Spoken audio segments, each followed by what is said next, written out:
एकदम से सीने में दर्द हुआ। यह आपने कहीं ना कहीं सुना होगा, किसी ना किसी अड़ोसी पड़ोसी दोस्त किसी से तो सुना होगा कि किसी को एकदम से सीने में दर्द हुआ और उसकी डेथ हो गई।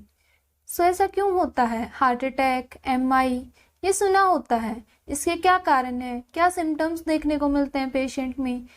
कैसे हम इसको डायग्नोस कर सकते हैं? ट्रीटमेंट क्या है?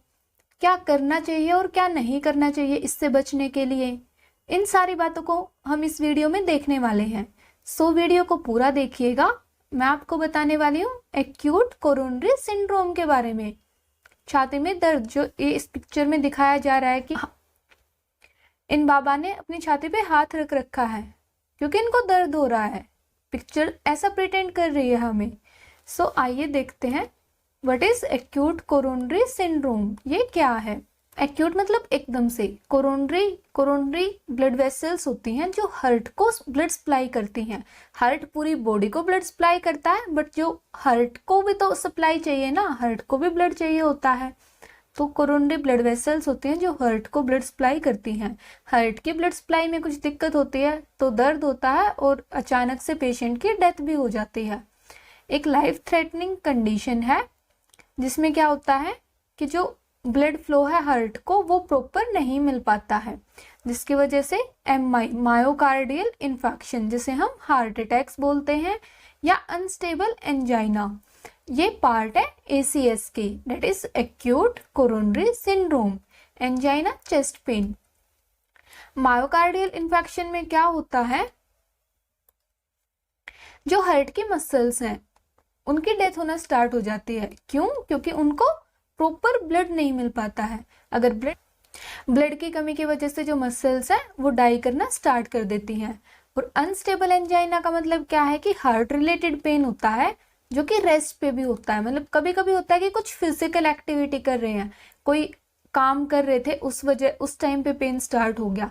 बट अनस्टेबल एंजाइना वो कंडीशन होती है कि रेस्ट कर रहे हैं और तब पेन स्टार्ट हो जाता है।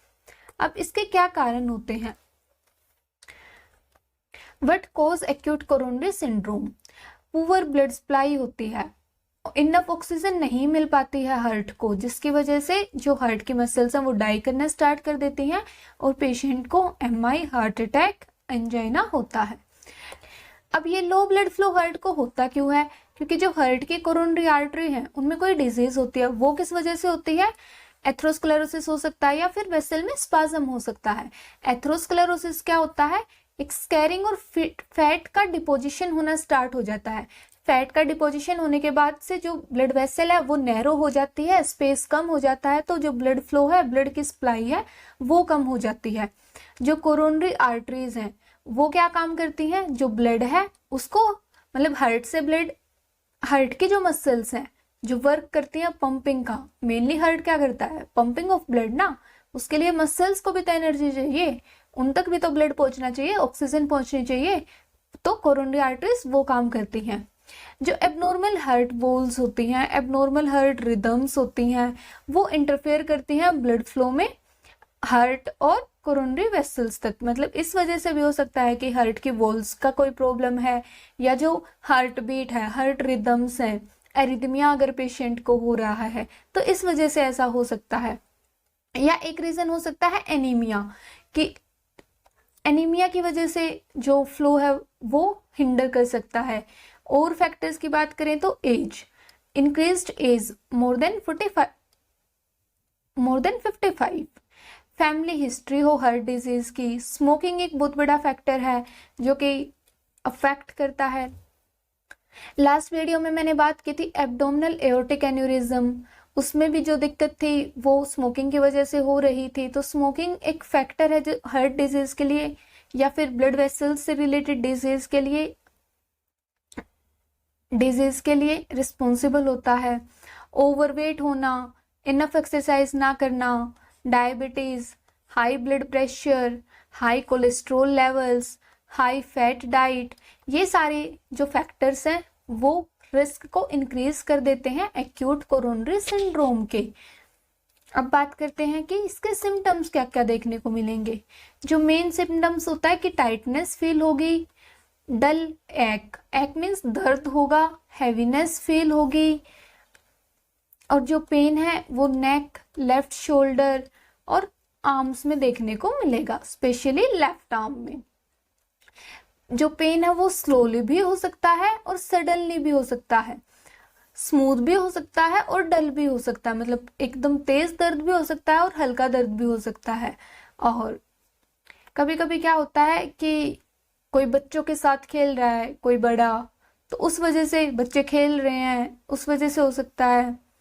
जो अदर साइन एंड सिम्टम्स है वो क्या है, ब्रीदिंग प्रॉब्लम होगी पेशेंट को, चक्कर आएंगे, फीलिंग फेंट, टायर्डनेस फील होगा, वीकनेस, नोजिया, उल्टी जैसा लगेगा और एकदम से पसीना आने लगेगा, स्वेटिंग होगी।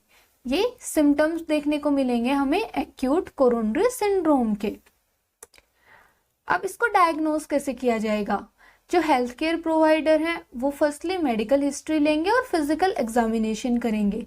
जो टेस्ट इंक्लूड करते हैं ईसीजी, ईसीजी आपने हॉस्पिटल में सुना होगा, हॉस्पिटल विजिट के टाइम पे, इलेक्ट्रोकार्डियोग्राफी, इसमें क्या होता है कि electrical study of the heart हम करते हैं।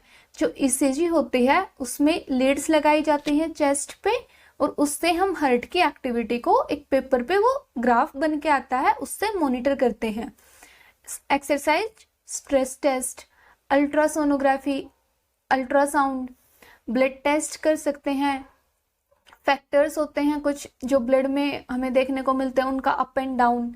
हार्ट कैथेटराइजेशन, कैथेटराइजेशन में क्या करते हैं कि एक ट्यूब या जिसको हम कैथेटर बोलेंगे उसको पुट करते हैं through an artery into the heart, और फिर हम देखते हैं कि कौन सा जो एरिया वो ब्लॉक है, कहाँ पे प्रॉब्लम आ रही है, कौन सी वेसल्स में दिक्कत है। सो डायग्नोस करने के लिए हम ईसीजी करते हैं, ब्लड टेस्ट करते हैं, अल्ट्रासाउंड करते हैं, एक्सरसाइज स्ट्रेस टेस्ट करते हैं और कैथेटराइजेशन करते हैं। अब बात करते हैं कि ट्रीटमेंट कैसे होगा। ट्रीटमेंट में जो पॉइंट, जो मकसद है वो क्या है कि जो ब्लड फ्लो है वो प्रॉपर हो जाए, या फिर जो हार्ट का काम है वो रिड्यूस कर दिया जाए, सो दैट उसको कम ब्लड की नीड हो। या तो ब्लड फ्लो को बढ़ा दो या हार्ट का काम स्लो कर दो थोड़ा। तो जो मेडिसिन यूज होती है वो है नाइट्रोग्लिसरीन, जो कि हेल्प करती है ब्लड फ्लो को रेगुलेट करने में।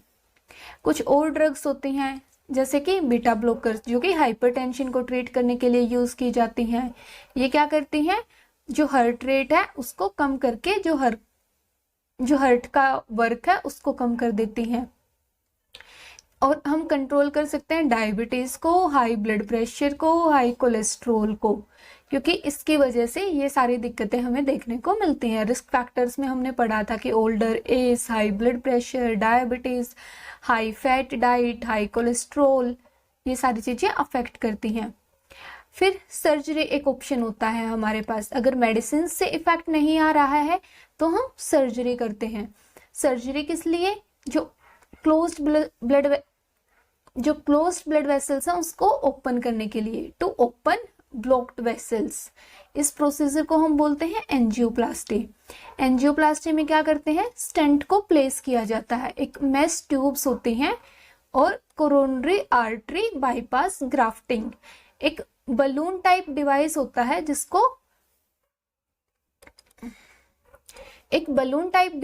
है जिसको ब्लॉक्ड वेसल्स में पुट किया जाता है और फिर जो वेसल्स हैं वो ओपन हो जाती हैं। जैसे इस पिक्चर में दिखाया जा रहा है कि ये जो वेसल्स हैं ये ब्लॉक हो रखी हैं, मतलब नैरो हो रही हैं।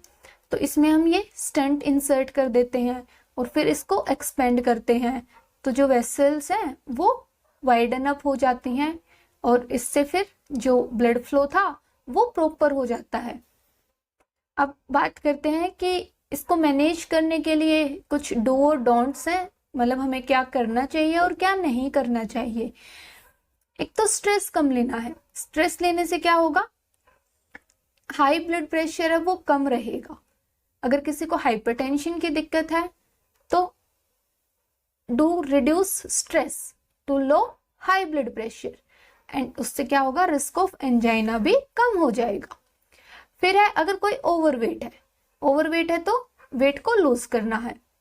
वेट को लूज करने से क्या होगा, ब्लड प्रेशर लो होगा, जो ब्लड फैट है और शुगर लेवल्स है वो इंप्रूव होंगे। क्या नहीं करना है, स्मोक नहीं करना है, अल्कोहल नहीं लेना है, हाई फैट डाइट नहीं लेनी है और एक्सरसाइजेस वगैरह करनी है। सो ये सारा था एक्यूट कोरोनरी डिजीज के बारे में। एक बार ओवरव्यू करते हैं, एक्यूट कोरोनरी डिजीज क्या है। कोरोनरी जो वर्ड है वो किस लिए है कि हार्ट की सप्लाई। तो कोरोनरी डिजीज में क्या हो रहा है कि हार्ट की सप्लाई कम हो रही है, जिस वजह से हार्ट अटैक्स देखने को मिल रहे हैं, एंजाइना देखने को मिल रहा है। उसके क्या क्या कॉज हैं, atherosclerosis, high fat diet, older age, high BP, diabetes, ये सारे उसके कॉजेज हैं।